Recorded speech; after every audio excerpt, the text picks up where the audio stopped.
Assalamualaikum warahmatullahi wabarakatuh. Perkenalkan, nama saya Husnul Latimah dengan NIM 22272300099. Saya dari kelas 5C Pendidikan Guru Sekolah Dasar. Hai teman-teman semua, bagaimana kabarnya hari ini? Semoga semuanya sehat dan siap belajar ya.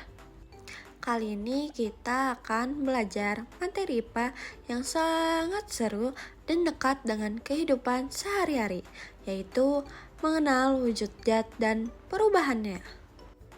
Pernahkah kalian melihat es mencair, air mendidih, atau uap yang menempel di kaca? Hal itu menurutmu kenapa ya?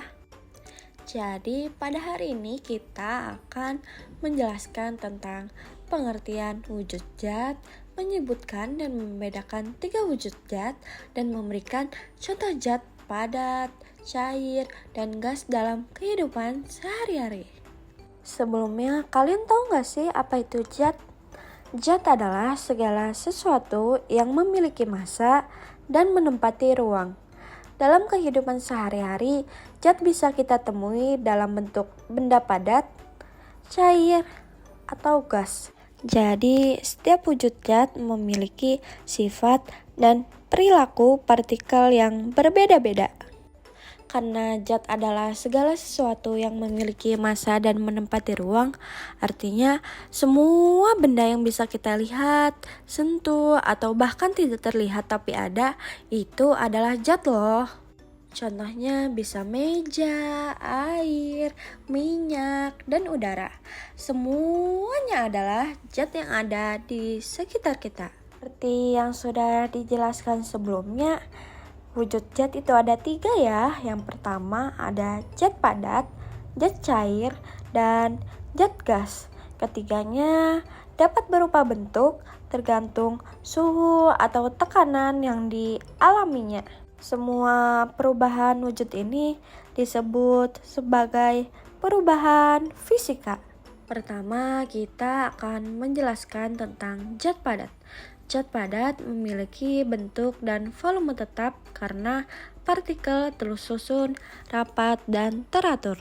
Contohnya ada batu, es, pensil, dan meja. Zat padat itu sulit ditekan dan tidak mengalir. Zat padat merupakan salah satu wujud materi yang memiliki bentuk dan volume tetap. Hal ini terjadi karena partikel-partikel penyusun zat padat tersusun sangat rapat, teratur, dan hanya dapat bergetar di tempatnya tanpa berpindah. Ikatan antara partikel yang kuat membuat zat padat sulit berubah bentuk maupun ukuran. Contoh zat padat antara lain batu, es, pensil, dan meja, yang semuanya menunjukkan sifat khas zat padat, yaitu keras, tidak mudah ditekan, dan tidak dapat mengalir seperti air atau udara. Karena kan partikelnya tidak bebas bergerak ya. Zat padat juga mempertahankan bentuknya meskipun dipindahkan dari satu tempat ke tempat lain. Pernahkah kalian melihat batu berubah jika ditempatkan dari satu tempat ke tempat lain? Selanjutnya kita akan membahas tentang zat cair.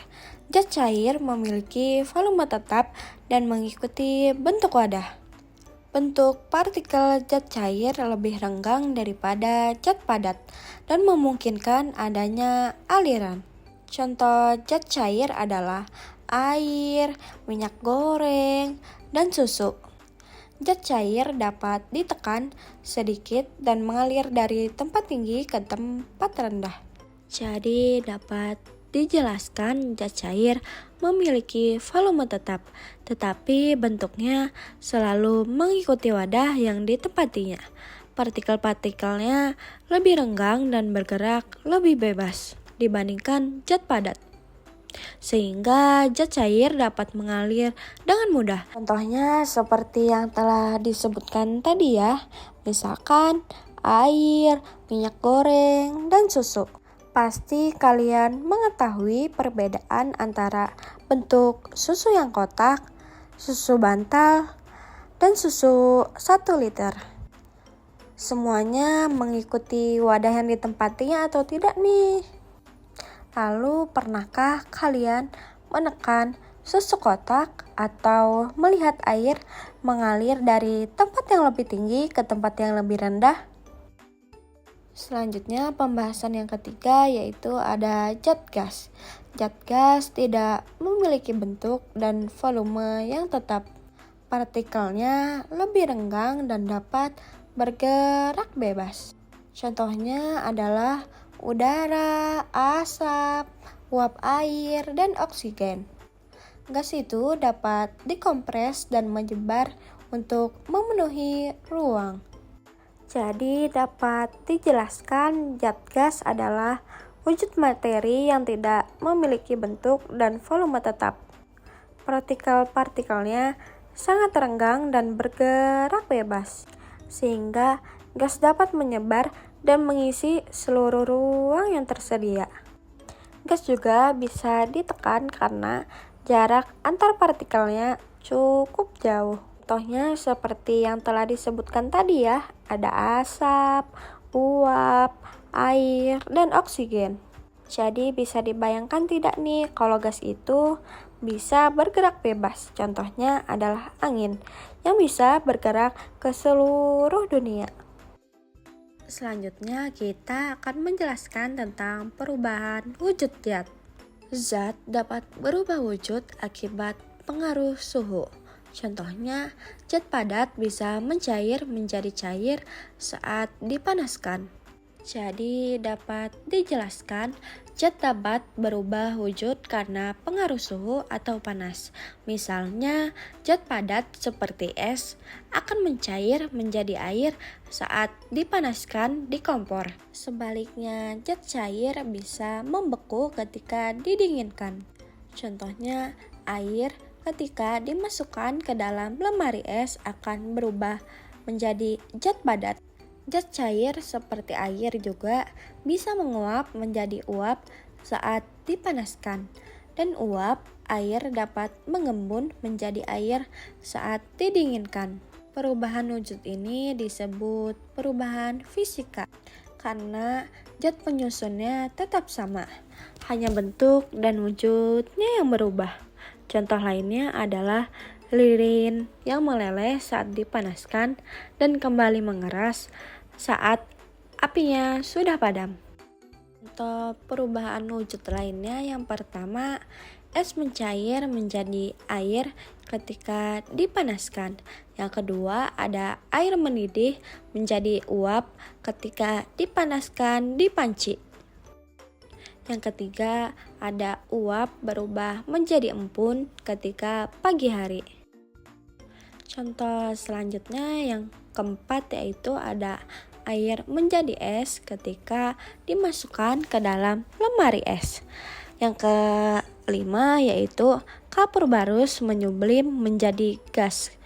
Kalian pernah lihat tidak sih kapur yang mengecil ketika dimasukkan ke lemari baju? Selanjutnya ada contoh wujud zat di sekitar kita. Yang pertama ada zat padat. Contohnya ada sendok, batu, dan garam. Semuanya kalian pernah tidak sih memencet benda itu semua? Semuanya sulit ditekan dan tidak akan berubah bentuk kan? Selanjutnya ada contoh zat cair. Yang pertama ada air, yang kedua ada sabun cair, yang ketiga ada kecap. Semua contoh yang telah disebutkan tadi itu dapat berubah sesuai bentuknya ya. Contohnya sabun cair yang ada di kemasan bisa berubah bentuk menjadi botol ketika dimasukkan ke wadah yang berbentuk botol. Contoh yang terakhir yaitu ada zat gas. Yang pertama yaitu ada udara helium di dalam balon, yang kedua ada asap, yang ketiga ada udara. Semuanya partikelnya bergerak bebas dan bisa tersebar ke seluruh ruangan. Jadi sekian pembahasan kita kali ini. Kurang lebihnya mohon maaf. Wassalamualaikum warahmatullahi wabarakatuh.